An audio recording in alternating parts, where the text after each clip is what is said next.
right, so what's your name, age, and what got you into politics? So my name is Maya Rodriguez. I'm 19 years old. I'm really passionate about politics because in 2020, around the election time, I was scrolling on TikTok actually, and I was like, I'm tired of seeing all of these pro-choice feminists, all of these people who are just so bold about their beliefs but have, terrible beliefs sharing, and not enough conservatives were sharing. So I got on TikTok and started doing some more research and got a little more passionate about it and started posting about it. I have to ask you, because you said TikTok, how many times have you been banned so far? I have been permanently banned 4 times, but I've gotten my account back each time, which is exciting. Yes. Okay. So what are you up to now in following? So right now I'm at 114,000 followers on TikTok. I've been kind of stuck there for a little, like maybe a couple months now, just shadow banned. Shadow banned? Oh yeah, 100% shadow banned. I also had a video viral a couple weeks ago, and I was kind of coming after this person, and so I got shadow banned for it. Okay.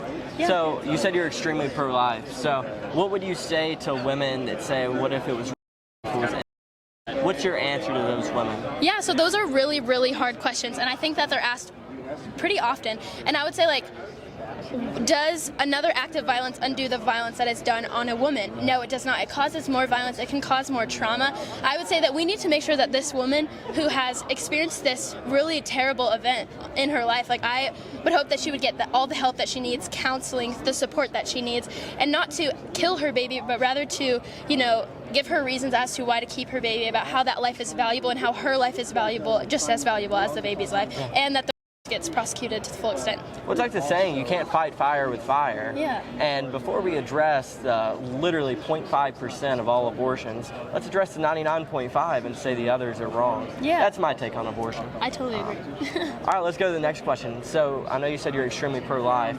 What to you is the biggest issue politically facing America today? I honestly, I think abortion, but also I feel like this might be a little controversial, but pushing the LGBTQ in our school systems. You heard it. I think that our kids are the most important, and that we need to pour the most, value into our children. We need to let them know how valued they are. We can't allow these people to come into our schools and to brainwash our children. Okay, absolutely. So do you think that the LGBT agenda is getting worse day by day? What do you think about the agenda?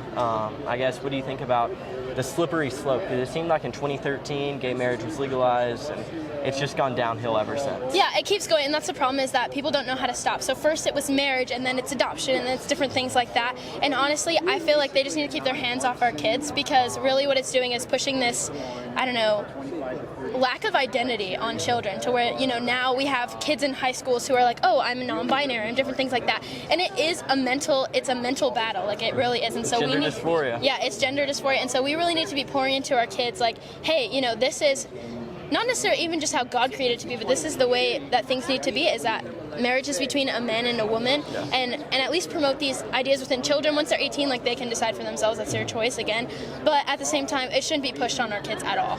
And what do you think is the resolution to fixing these problems in America? School boards, parents getting involved with their children, homeschool too. I think that it's really important that we have people who have traditional values that are standing up for our kids, people who really care about our kids, because a lot of the people who are in school boards right now, they're literal groomers. They don't care about the children. They're there to push their own agenda. And in the school place, I would even say we don't even need to talk about sexuality in school. We need to talk about actual school. I think in Colorado, where I live, 60% of the kids in Colorado are failing math. Why are we having kids failing math, and then we're teaching them about gender studies and different things like that? We really need to focus on what's actually important in schools. It's a very valid question. I got you a really hot question now. Okay. So with Trump announcing his run for presidency, and with it seeming like Ron DeSantis has a lot of support, we're asking every person we take an interview with, Trump or DeSantis? DeSantis. And why? Because I feel like DeSantis, I like Trump and I like DeSantis, okay, don't get me wrong, I love both of them. I like that they both stand for freedom, but I feel like DeSantis has really shown it. He has not backed down on anything that he has said. He's gone through with all of his promises, and I love what he does for kids in the schools. I don't know if you heard the Don't Say Gay bill. That's not actually what it's called, but that's what people were calling it. But I just really support him, and that he actually sticks sticks true to his word. Okay. And I got you one last question. So here at Go USA, what it is it's a political credit rating system. So if the politicians are going against what the American people believe and what the Constitution believes, if they're going against that, they get rated in a negative way, the same way you would get rated negatively on a movie, or if you don't pay your bill on your credit card, you get rated negatively.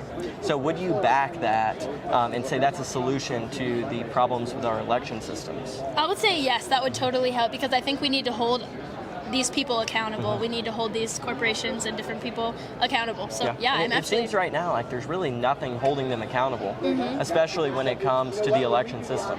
So having a solution like this, we need to have more people backing it. Yes, we definitely do. I fully agree with that. Any last comments? No, thank you for having me. Of course. I appreciate it. I appreciate your Thank you. time. God bless Thank you. you. God bless you. Thank you guys for having me.